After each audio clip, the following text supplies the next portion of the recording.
jiwanya, bangunlah badannya untuk Indonesia Raya. Merdeka, merdeka, hiduplah Indonesia Raya. Terima kasih. Jadi gimana? Karena siang hari ini sampai sore nanti itu aktoran itu standarnya itu adalah vokal, gitu. Karena vokal itu penting, gimana ini? Oh, vokal. Gimana ya? Oke. Terima kasih dan kita sudah berdoa, kita sudah menyanyikan lagu Indonesia Raya dan selanjutnya mungkin kita akan berikan sambutan dulu.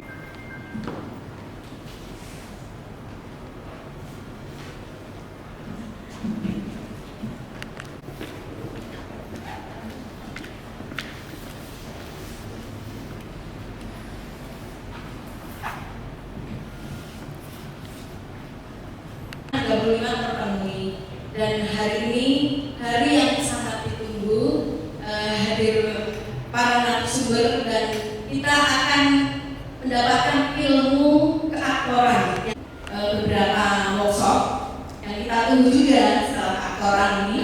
Ada workshop penyutradaraan, kemudian artistik dan manajemen untuk kepemimpinan. Siti Ikandaru Khairinisa. Tepuk tangan. Itu benar. Beliau adalah pekerja seni, skenografer, guru SMA. Ini baru proses itu. Anggota teater BN. Saya ucapkan salam Ramadan kepada semua para hadirin.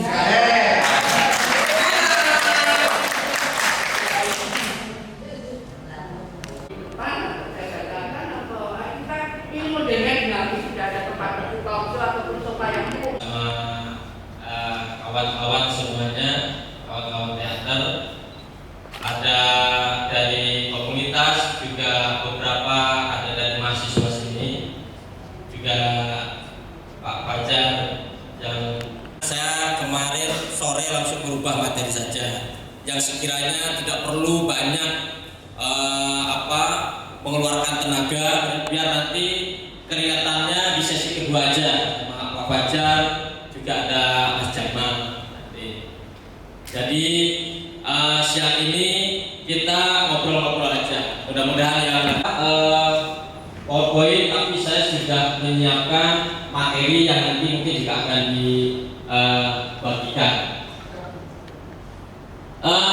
Bapak Ibu sekalian, seperti tadi disampaikan mengenai profil saya bahwa sebelum jadi dosen, saya itu dulu pernah jadi guru SD 1 tahun, kemudian juga jadi guru SMP 1 tahun, jadi guru SMA 1 tahun, kemudian ngajar SLBB yang tunarungu 1 tahun, gitu ya. Kemudian saya ngajar mahasiswa. Saya selalu bilang kepada mahasiswa, rekan-rekan hadirin semuanya, bekal saya mengajar yang sangat konteks untuk bisa saya ambil dalam lingkaran produksi teater, yaitu terkait tentang teori fak. Jangan salah sebut fak, bukan puncak, tapi fak, F-A-K, F-A-K, fak. Jadi V-A-K. Nah, teori fak ini, gitu ya, ini sangat mendasar, gitu ya, pada yang akan isu-isu. Tapi fak ini sangat terkait nanti ukuran ketika hitungan durasi produksi teater itu, ketika para aktor sudah hafal naskahnya. Nah, problemnya adalah tidak semua aktor, gitu ya, tidak semua aktor itu bisa menghafal naskah dalam waktu yang cepat. Pendalaman karakter itu tidak bisa diwujudkan ketika aktor masih membayang-bayangkan naskahnya. Ketika naskah itu belum menjadi miliknya, belum lepas, gitu ya. Sehingga pemain ketika latihan, ketika dia sedang berakting gitu ya, itu tidak bisa memasuki kedalaman karakternya karena apa? Yang ada dalam pikirannya adalah naskah. Selalu terjadi. Nah, FAK itu adalah FAK gitu ya. Ini sebetulnya adalah teori atau metode pengajaran bagi seorang guru kepada muridnya. Jadi saya ingat betul dulu waktu saya guru SD, satu angka semua itu secara lahiriah sudah memiliki karakter sendiri-sendiri. Tidak bisa disamakan, tidak bisa juga kemudian digeneralisir bahwa semuanya sama, prosesnya sama, tidak bisa. Seorang guru ya yang tidak paham dengan FAK ini, gitu, dia akan ngecap, akan memberikan titel kepada muridnya yang nggak nurut sebagai anak yang nakal. Gurunya stres, marah. Itu persis sama terjadi pada produksi teater. Aktor, sutradara belum kenalan dengan metode FAK. Ada visual, auditori, dan kinestetik. Seperti itu. Nah, jadi ketika dia membaca itu bertahan lama. Itu orang visual. Seperti itu. Ya, saya konversikan pada aktor yang memegang naskah. Orang-orang visual, Bapak Ibu, ketika dikasih naskah, dia akan menjadikan naskah itu seperti kekasihnya. Jadi orang-orang yang kinestetik, dia memang begitu. Dia akan mengkorelasikan gerakan tubuhnya dengan pesan yang ada dalam naskah. Begitu cara dia menyerap ilmunya. Dia harus gerak. Kalau kita suruh duduk, mungkin tidur ya. Itu orang-orang kinestetik. Nah, visioner.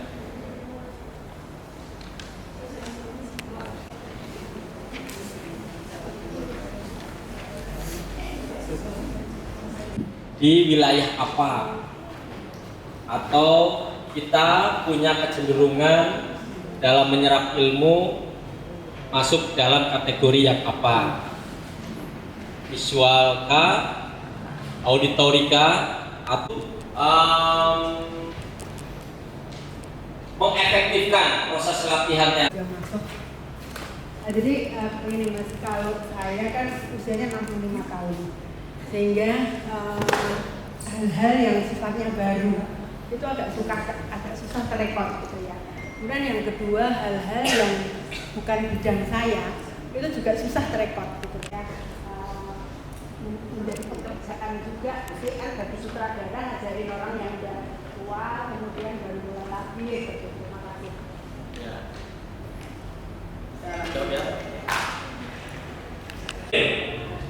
Hadirin selalu menyaksikan layar digital.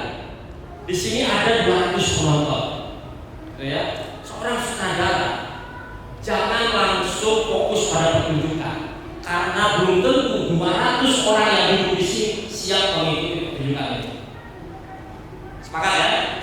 Orang datang dari rumah ke sini duduk, meskipun ada di sini badannya di sini, belum tentu pikirannya sudah masuk ke sini. Jadi saya ilustrasikan 200 penonton yang ada di sini itu ada 200 balon di sini yang isinya beda-beda. Mungkin isinya ibu batal karena lagi ngantuk, ini isinya nasi karena lagi lapar, sana uang karena kejar-kejar pinjol. Tujuannya memecahkan balon-balon ini menjadi satu balon yang besar yang isinya adalah berinteraksi dengan pendidikan. Itu seorang guru di dalam kelas, dia kalau masuk kelas, anak-anak yuk buka bukunya, silakan yuk kita kerjakan. Anak-anak kaget. Sama, anak-anak meskipun dia duduk di bangku, itu belum tentu isi kepalanya siap dengan apa materi yang akan kita sampaikan. Maka dilakukan ada yang disebut sebagai apresiasi, gitu ya. Ada 3 poin penting sebetulnya, bahwa ketika kita menjadi seorang aktor, kita boleh mengenali diri kita sendiri, tetapi kita harus menguasai 3 hal tersebut. Yang pertama adalah audio, menyala, dan juga visual. Karena dari situ eksplorasi keaktoran kita. Saya sebagai seorang sutradara, tetapi bagaimana kemudian aktor-aktor saya juga mempunyai kemampuan ketiganya. Nah, ini yang paling penting, Mas. bagaimana membuat seorang aktor yang hanya fokus pada visual tapi dia juga mempunyai kemampuan audio dan juga visual audio, sehingga mereka menjadi aktor-aktor yang terpilih dan muncul menjadi pribadi dan karakter yang berbeda. Menarik sekali tentang pak ini. Tapi tadi ada sebuah ini ya dari sutradara gimana kalau menentukan padahal ada 3 bulan atau 4 bulan mungkin aman. Tapi sering sekarang telepon kemudian seminggu lagi ya kayak gitu. Nah hal seperti itu yang kadang-kadang membuat kami ini bingung. Kalau misalnya menemukan kalau mau satu-satu dari aktor itu nanti yang visual kita telateni, kemudian yang auditori kita telateni, yang kinestetik kita telateni, tidak nyandar. Gimana kalau nabrak itu sah nggak? Nabrak timeline, ini langsung tabrak aja, semua langsung blocking. Kemudian entah yang itu visual, kinestetik maupun auditory kita jadikan satu. Ini rancu nggak jadi? Gitu aja, terima kasih. Sutradara stres, gitu. Kemudian nggak hafal-hafal, aktornya nggak hafal-hafal juga, gitu ya. Akhirnya yaudah kita pukul rata, gitu ya. Kita pukul rata. Nah, ini bagaimana sutradara menjadi seorang manajerial pada SDM-nya, gitu ya. Gitu. Memainkan perannya, mengelola SDM yang masing-masing punya kelebihan dan kekurangan, seperti itu. Itu bagus. Langkah bagaimana, karena ini dalam situasi yang mepet ya, gitu. Akhirnya yaudah kalau gitu kita blocking aja dulu semua, gitu ya. Yuk kita blocking semuanya, gitu. Nah, ya kita blocking semuanya, gitu ya. Nah, ketika dipukul rata langsung ke blocking, memang yang paling diuntungkan itu adalah yang kinestetik. Tapi sebelumnya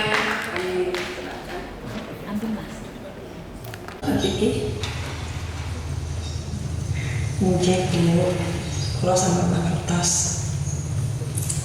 soal ibu, kalau bukan Daya siapa yang bisa kembali dan nemenin ibu?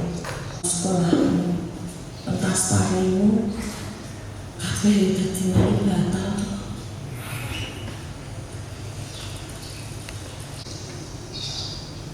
Ibu berharap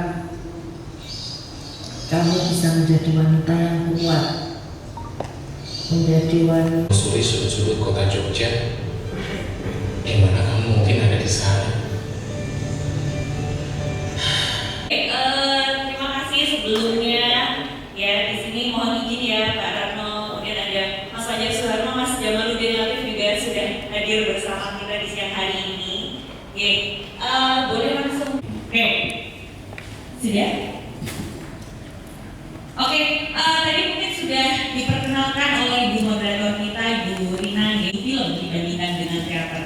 Dan saya itu punya proses yang terbalik sebetulnya. Jadi rata-rata teman-teman itu biasanya dari teater gitu, kemudian baru menyeberang ke film. Dan saya tuh justru tadi film pertama saya judulnya Sugija gitu ya, karena dia pakai ejaan lama. Waktu itu saya dari Sandara di Jakarta. Mau nggak main di tempatnya Mas Firman? Main apa Mas? Main teater? Mau gitu. Karena saya masih sangat curious bahkan sampai sekarang ya. Saya selalu senang sekali untuk bisa menjelajahi, mengeksplorasi sesuatu yang baru. Saya belum pernah mengenal dunia teater sama sekali sebelumnya. Dari film saya ketemu Mas Rosa, kemudian saya berkenalan dengan dunia teater. Lalu sebelum itu dipentaskan di Salihara Jakarta, kita ada showcase. Nah, showcase itu dilaksanakan di sini, di panggung ini. Jadi ini panggung bersejarah karena ini pertama kalinya saya main teater, saya ada di panggung ini. Luar biasa. Kita akan membahas ini. Jadi yang pertama ada 10 hal yang harus dimiliki oleh seorang aktor itu untuk memiliki karakter kalau mau tetap bisa bertahan di dunia ini, di industri ini ya. Saya yakin ini hal ini saya dapatkan dari pengalaman saya. Jadi berarti saya itu terjun di film pertama kali tahun 2011. Sekarang sudah tahun 2024, berarti sekitar 12 tahun ya. Kita bisa mencapai kualitas acting yang solid itu. Jadi nanti mungkin juga akan mendapatkan banyak materi, tadi sudah disampaikan dari Pak Rana juga ya. Ada FAK, kemudian nanti akan praktek juga dengan Pak dilakukan sebagai salah satu disiplin aktor. Jadi harus punya disiplin untuk berlatih kayak gitu. Kalau saya berhubungan dengan teknologi, dengan gangguan-gangguan itu, tapi dia harus tetap berakting. Nah ini sebetulnya tantangan kedepannya. Makanya aktor itu harus memiliki fleksibilitas dan juga adaptasi.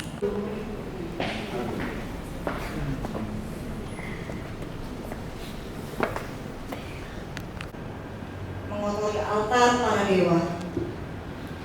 Tugu-tugu mati berteriak. Orang-orang bermata hijau telah menerangkan peluru. Juga api yang disulurkan di kaki, para pemangku duduk bersila memanggil upacara. Air mata darahnya dibiarkan tubuh anaknya di perang bumi. Perempuan yang kehilangan anaknya duduk di karang api melintas di mata puncaknya. Ada upacara lengkap meminang nafasnya. Dan pasar 12 Mei 1998. Kemudian bisa misalnya mau mengekspresikannya dalam tubuh dalam bentuk latihan bebas tadi bisa. Oh, ketika udah paham kan? Oh, berarti marah. Gimana misalnya? Tubuh mengekspresikan rasa marah, tubuh mengekspresikan rasa kehilangan. Kalau nggak ada pemahaman itu kan bingung. Oh, iya. Ya, misalkan ada yang bisa mendeskripsikan, oke, saya tunjuk ya. Ada yang bisa mendeskripsikan, oke ya. Apalagi, coba. Yang bisa masuk ke kota ini apalagi? Hah? Powerful, tenaga, apalagi? Bisa membayangkan ya, mendeskripsikan satu kota ini ya, kira-kira. Oke? Sudah, semua ada lagi? Ini salah satu contoh. Apa? Banyak ya, kita punya referensi yang banyak sekali. Ada yang bingung nggak? Mana yang kalian juga bertanya? Dan aku mungkin bisa membantu menjelaskan.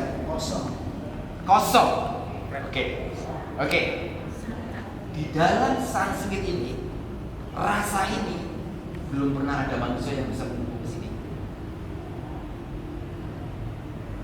Jadi bisa melamun itu gimana? Kosong. Bener kan melamun itu kosong?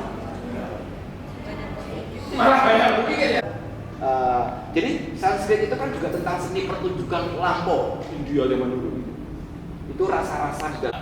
Oke, nggak tahu artinya ketika kalian menempuh rasa-rasa ini, jika ada momentum yang dirasa, itu semua adalah kejujuran. Oke, kita mulai ya. Nah, kita akan bagi dua kelompok. Silakan duduk sini dulu semuanya. Masih ingat ya 1 2 1 2 ya? Oh, berarti terakhir 2. Ibu ikut 1. Oke.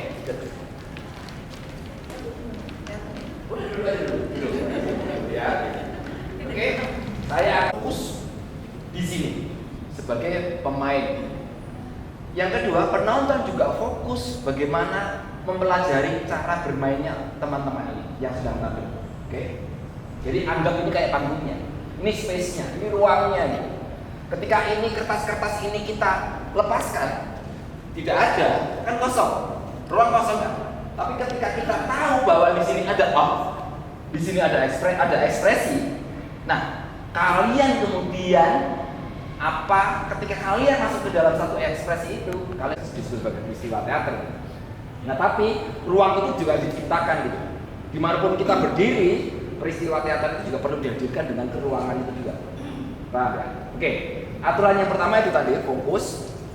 Yang kedua adalah ketika permainan ini semua instruksinya ada di aku dan omongan luar. Gitu ya? Paham ya? Instruksinya itu. Nah, permainan ini adalah dibagi dua. Yang pertama adalah dilarang, yang tadi aku bilang, dilarang merancang. Bener-bener spontan, masuk aja. Masuk aja. Untuk yang pertama kan dilihat dulu. Tapi langsung.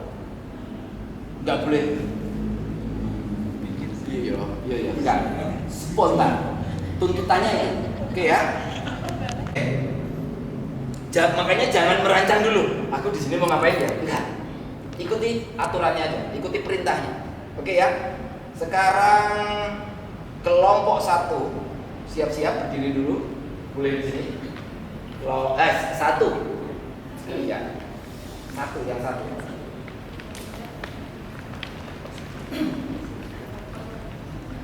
Oke, silakan berdiri di sini. Yang 2 penonton ya. 2, 3, 4, 5, 6, 9. Oke. Maksimal di dalam satu kotak 2 orang. Kalau terjadi 3 orang, segera pindah. Oke ya, 2 orang. Coba masuk 2 orang. Masuk 2 orang. Nah, udah penuh ya. Udah penuh. Dan 2 orang udah penuh. Jadi, tapi nggak apa-apa ya, karena ini 9 jadi nggak apa-apa. Ada 2 1. Mungkin ada 2 kotak ya. Oke. Nah, nggak punya pretensi, aku ditonton, aku di atas panggung di melakukan ini gaya-gaya, nggak, biasa aja, jalan biasa aja. Boleh sambil, neng kini sedih, nggak apa-apa sambil nanti begitu ada perintah masuk. Yang paling dekat. Masa dari sini mau lompat ke sana? Susah banget, ya. Jalan-jalan sini boleh. Jalan boleh. Pokoknya yang sebelum ada perintah masuk, berjalanlah di garis putih. Garis ini ya. Jangan masuk ke dalam ini. Tapi berjalan di atas garis putih. Kalau tanda-tandanya gimana? Ya carilah balik juga boleh. Nah, ini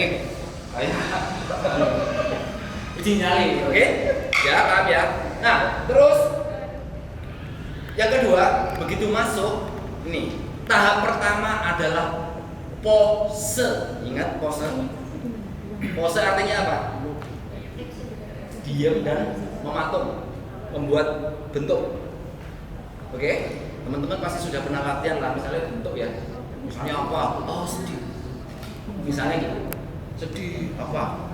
Seluruh tubuh termasuk ekspresi. Oke ya? Pose lah sesuai dengan apa yang kamu lihat, kamu berada. Oke? Jadi begitu lompat, lihat dulu nggak apa-apa. Lihat dulu, nanti aku kasih aba-aba, langsung. Ya? Oke? Kita mulai. Jadi teman-teman nanti sudah nggak perlu ada instruksi lagi ya, sudah mendengar. Oke ya? Silakan berjalan di atas garis putih. Kalau aku kasih aba-aba masuk, pukulan 1 ya. Oke? Paham? Dengar sambil dengarkan ya. Belum. Ya, nanti aku perintah aja. Nanti bingung. Perintah keluar gitu ya. Jalannya speednya segitu dulu, nggak apa-apa. Oke, masuk.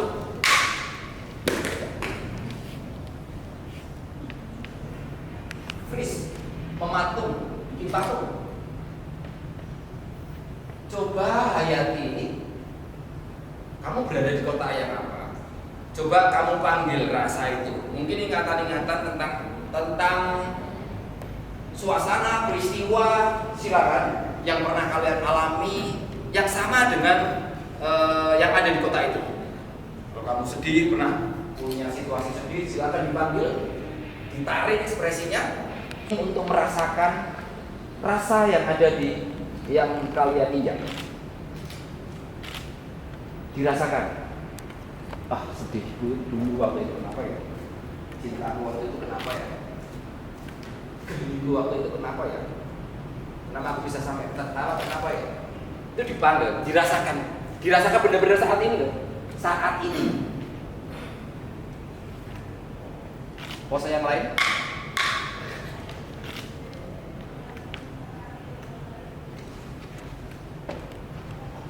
Ingat, tidak boleh merancang, langsung sekali jadi, istilahnya sekali jadi, sekali bergerak sekali jadi. Tidak perlu menilai juga. Kalian dilarang menilai, iki aku sampai dong ya, iki tanganku ngopo ya, kok ora enak ya, nggak usah dinilai. Nanti penilainya nanti.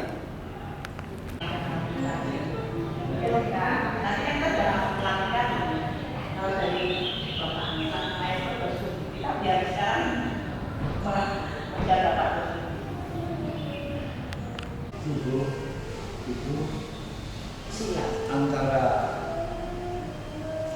tulang ekor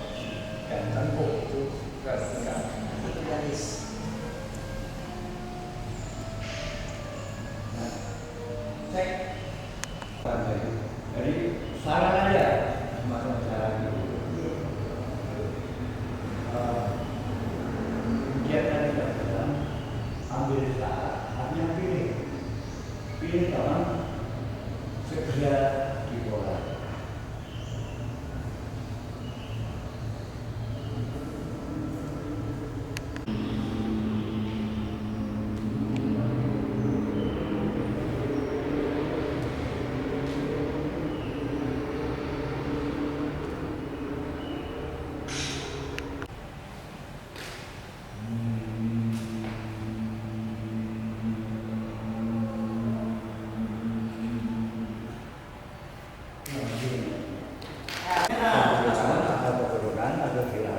Kemudian ketika masuk, artinya biar masuk, biar istirahat atau biar berproses, baru naik konsentrasi ada di dengan berguna. Tapi kan ada saran, tapi ini agak sedikit kompleks. Mestinya tahap kedua nanti kalau katakan dari nafas masuk sampai bentuk bawah, kemudian diputar ke depan, hidungnya terlatih, ambil ke depan, satu lingkaran ke dada, 3 lingkaran ke belakang, baru nembus. Atau mau pakai ambil.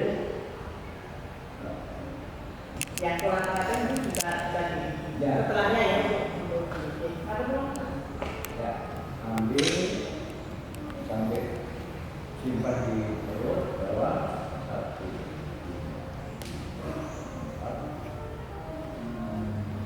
2, 3 kan ada jeda naik ini juga belum timing kan dari 1, 2, 3 kan 1, 2, 3, 4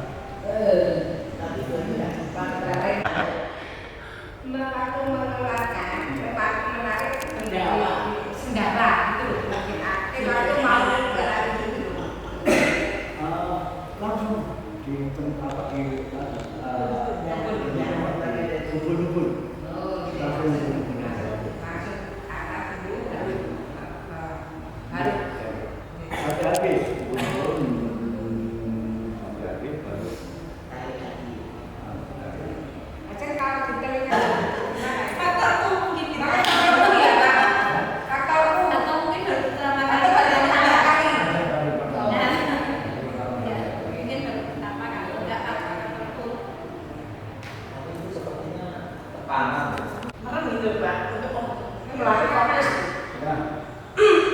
Tapi Bapak tadi kan tidak, Pak Baca tadi dengan seperti ini kan ini sudah cukup banget gitu loh.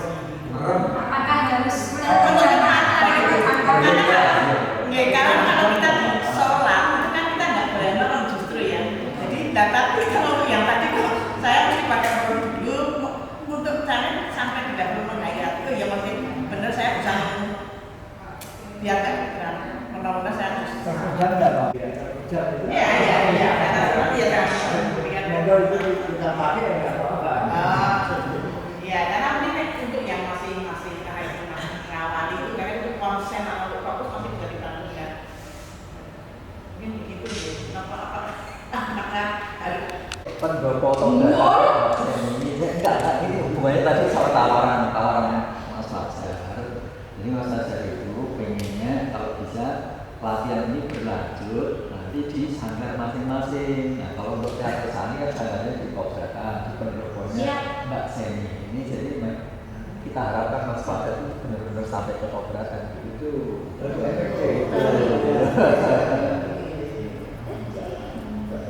Supaya nggak cuma dapat sekali ini dari vokal.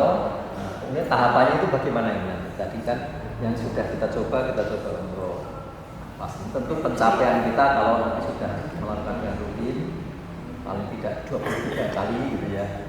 Nah, baru kita bisa melihat hasilnya. Kemudian untuk sampai kepada tahap produksi vokal itu tahapnya setelah ini latihan apa gitu. vokalnya. Tadi kan atau itu berupa pencerahan yang lain itu, tapi bahwa kurang lebih bahwa disiplin yang kita bina, disiplin yang kita lakukan, meskipun itu untuk kita bermain teater, tapi ketika itu kita yakini dengan penuh keikhlasan dan kesungguhan, kita akan mendapatkan ilmu yang baik. Nah, sebenarnya hari ini saya pun ke Bantul, mungkin datang monggo silakan. Jadi untuk menindaklanjuti apa yang dilakukan pada kali ini, Anda nanti bisa minta alamat dari Mbak Yeni dan dengan itu kemudian dioper, kemudian apakah akan dilatih di rumah atau dilupakan, ya tidak ada gunanya. Karena itu tadi saya artinya apakah itu akan disupport oleh panitia atau tidak, menyediakan diri untuk untuk menindaklanjuti materi yang sudah saya sampaikan. Nah, Yunus tadi materi yang saya sampaikan dari satu saja, yaitu untuk olahraga.